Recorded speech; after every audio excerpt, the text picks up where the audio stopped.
Members of Hofstra University's Association of Black Journalists visited the museum in Washington, D.C.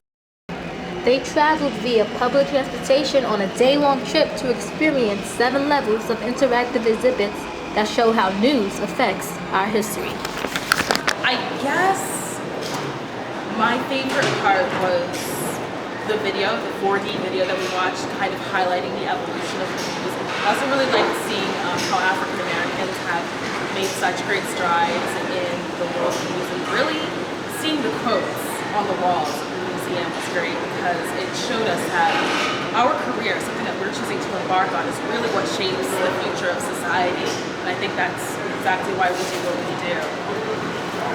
My favorite part of the day was seeing the 9/11 part of the museum. It was really emotional, and seeing how dangerous the job can be, even if you're just filming or reporting on a story. You literally saw the cameraman look up and start running for his life, and you see the shadow running away, and it was just really moving. It was phenomenal. It's definitely an experience that most journalists should have because it teaches you where we came from, and if we never know where we came from, we can't move forward. So I think it was really great. It was positive, and the members of the club got to know each other a little bit better.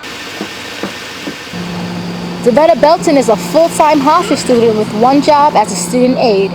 She gets back to campus every night at about 9 p.m. from another job at a local law firm. A typical day requires for me to go directly to my classes. My classes start at 9:30. Immediately after classes, I have to catch the Blue Beetle, and I rush back to my room so I can start my second job, which is researching with Professor Zuck.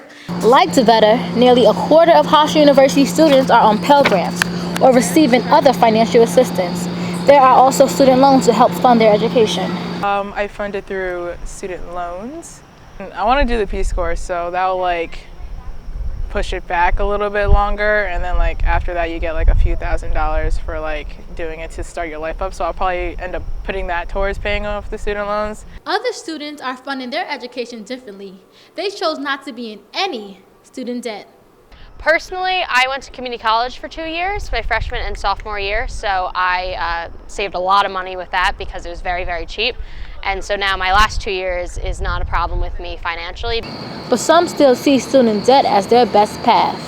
It's worthwhile because I'm in the field that I like. But something has to give for Devetta, who's working 2 jobs. This semester, the political science major had to cancel an internship.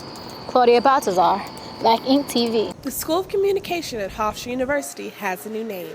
The school is now named after Lawrence Herbert, a trustee of the university. It was a series of conversations over some years with Mr. Herbert, and resulted in a multi-million-dollar gift and the naming of the School of Communication. Cornick says one of the biggest areas the donation will help with is the keeping up with the rapid pace of technological change. Students agree with the dean that the school needs to keep up with technology. I'd like the money to go to DSLR cameras and to upgrade the technology in the school. Improvements to the radio station, funding for better equipment like board. The board we have is kind of outdated, but a new board, better computer servers to help hold all the music that we have, and better security procedures. However, not everything will change at the School of Comm. The dance studio will remain in place for the foreseeable future. I expect that at some point, I hope in the not too distant future, that dance studio will be looking at plans to turn it into a variety of space we most need, whether it's classroom space, office space, studio space, the things that we need for kind of the next generation here. The changes for the Lawrence Herbert School of Communication won't be in full effect until fall 2014. However, when they do happen, all communication students will reap the benefits through training programs, new equipment, and additional scholarship funds. Tatiana and Brown.